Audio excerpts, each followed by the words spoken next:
What's up, everybody? Welcome back.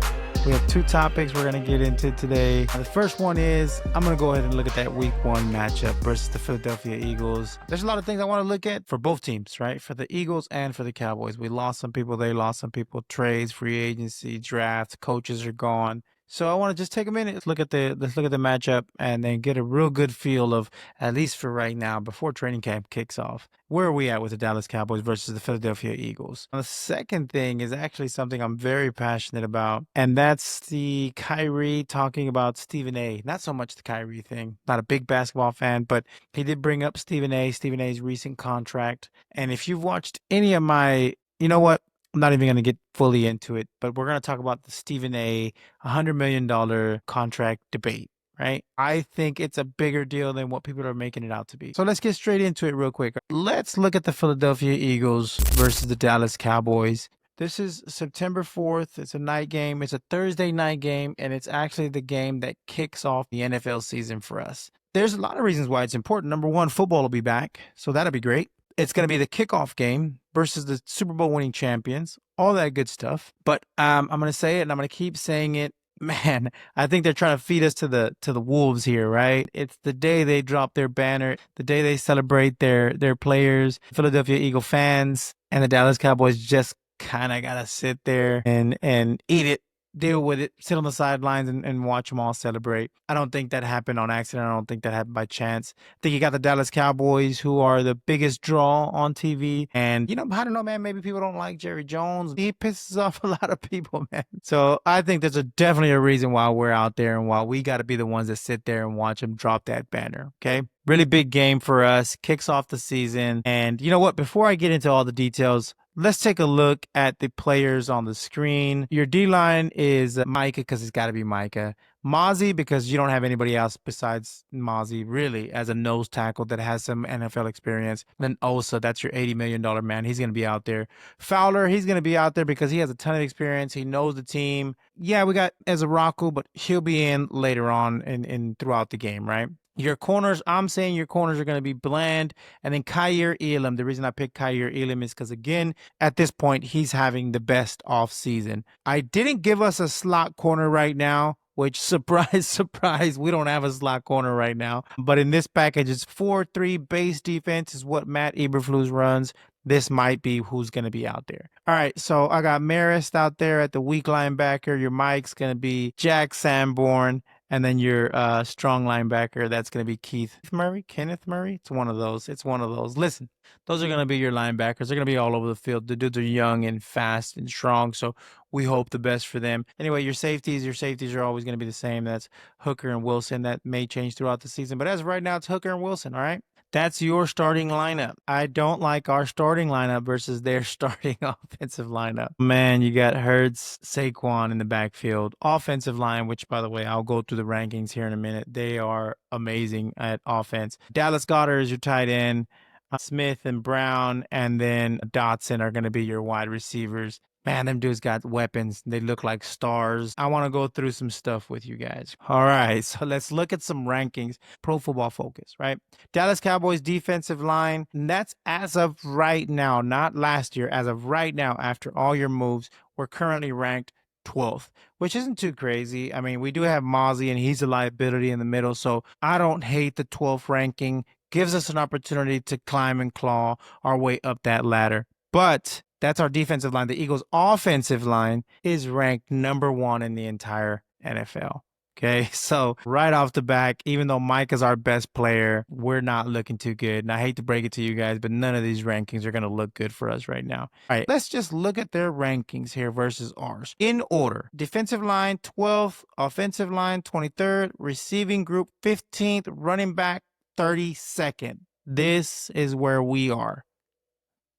Okay, the Eagles' offensive line first, the defensive line second, the receiving group first, the running back group fourth. They're not out of the top 5 on any of them. And you can't even hate. You can't say nothing. They are Super Bowl champs. They did it. They're the ones we're all trying to, go after this year. It's a tough matchup, man. Let's pull the matchup back up here. Now that we all know the numbers, It's a tough matchup, our defense versus their offense. And you know what's not going to help us? Diggs is questionable week 1. I don't think he's going to play. Savon Ravel, maybe he's going to play, but he's a rookie and he's coming off an ACL injury. I'm not really looking to throw him out there, throw him to the wolves and make him run and play all, 60 minutes. It's just not. I don't think that's going to be a good idea for us. Overshown, I didn't even think about it. Overshown is going to be out. Obviously, he's out for like half the year.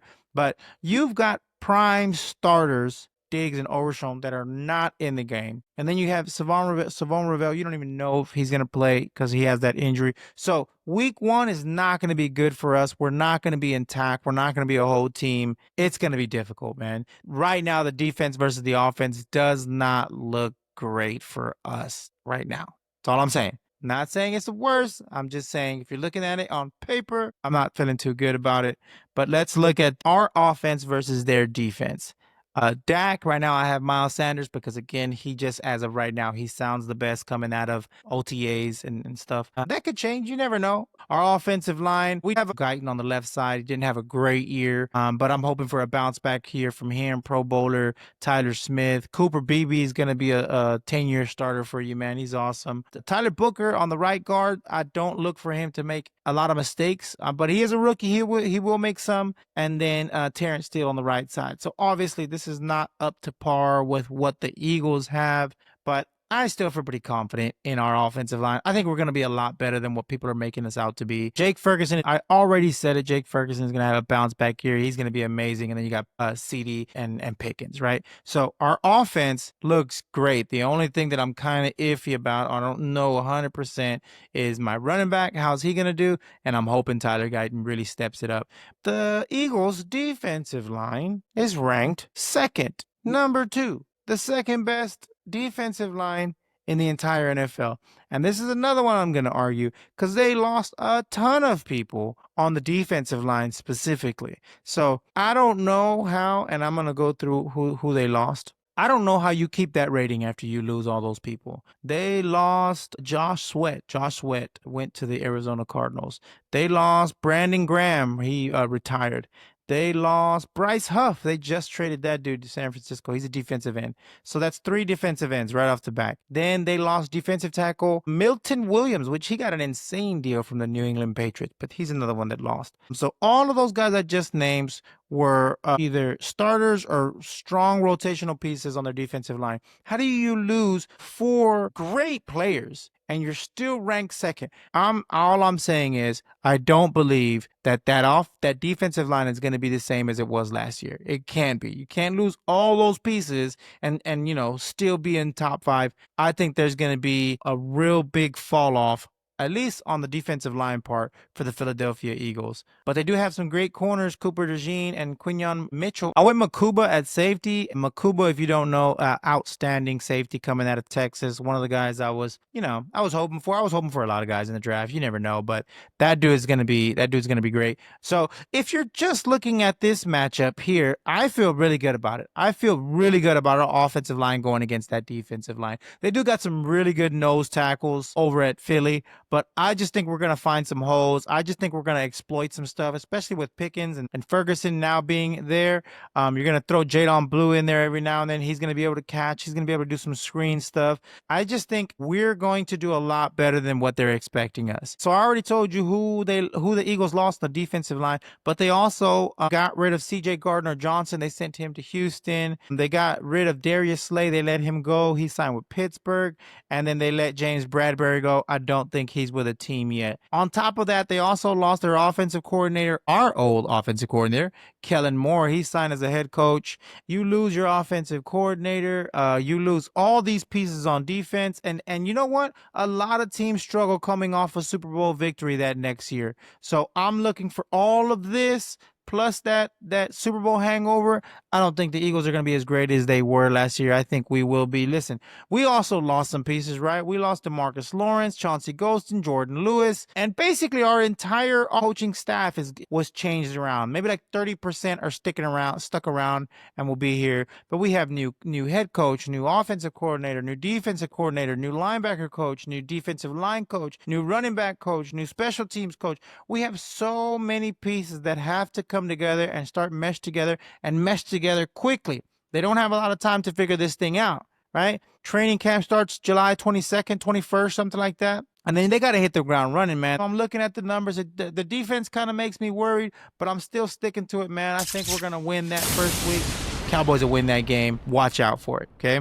Now, the next thing I'm going to do, my next topic, Kyrie Irving kind of kicked up some dust here because he made a comment, I don't think Stephen A. deserved a 5-year, $100 million contract. Now, if you actually go into it and look into it, I think he was being hypothetical. I think he was saying, if I sat down with Stephen A. and I told him that, well, how would he feel? It was a talking point. It wasn't necessarily him having a strong opinion against Stephen A. getting a 5-year, $100 million deal.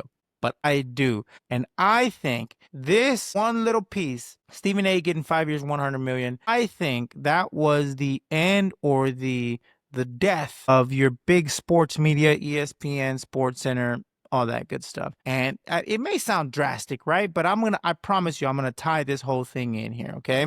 I definitely think it's stupid. I definitely don't think he deserved it. But there's reasons for it. I'm not just going to tell you why. This is something I think about a lot, man, because when I sit down and before and after a game, I'm looking for like who's talking about the Cowboys, where can I find them, what radio stations, and I just realized little by little throughout the years, I'm not watching SportsCenter anymore, and I'm not watching ESPN. And I really had to think of like, why, man? I used to watch it all the time. What was it? And I'm tying it into this stupid Stephen A. contract, right? My thing is ESPN got greedy with views. So I think that it wasn't enough to get the hardcore fans like myself and probably you if you're watching this deep into the podcast episode. I think it wasn't enough for them, right? They wanted more. And I think they wanted more than just a casual fan.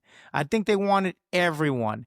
And in order to get everyone watching, you can't just talk football. You have to do something else. And I think what's happening and what worked and what's still working for Stephen A. is he figured out if he just talks crap about the Cowboys, he's going to get a lot of clicks from people like me who love the Cowboys and some other people who don't like the Cowboys. So he figured out this shtick and he ran with it. And, good for him. He figured it out. He found a way to get clicks and views and all this good stuff, talking crap about the Cowboys, worked his way all the way up to this contract that we're talking about. And that's him. He figured it out. But what happened was all the other networks saw that happening and thought, well, hell, I want to do that too, right? All the other networks just started to copycat. It really came down to like, hey, well, what's going to get us the most views? We need somebody that's really loud and really stupid and really obnoxious. We need a guy who, no matter what, he's going to hate the Cowboys. And then for some reason, they all decided that they have to have at least one woman on the show. I'm not saying that's good or bad. I'm just saying it's now a part of their sitcom. It's not a talk show anymore. It's a sitcom and everything's scripted and everything's written and they all get handed jokes. It sucks that that's what it's come to. And it just came down to a fake TV show. And it's not real sports talk anymore. I miss the days of Mike and Mike in the morning where you could watch and just hear genuine sports talk, real sports talk. I think ESPN and Stephen A. did that for mainstream media. They stupidly paid somebody way too much money, changed everything that we knew about the old SportsCenter ESPN days, and then started giving us scripted sitcoms. And that's just not something I'm into. It's not something I want to watch, so I don't watch.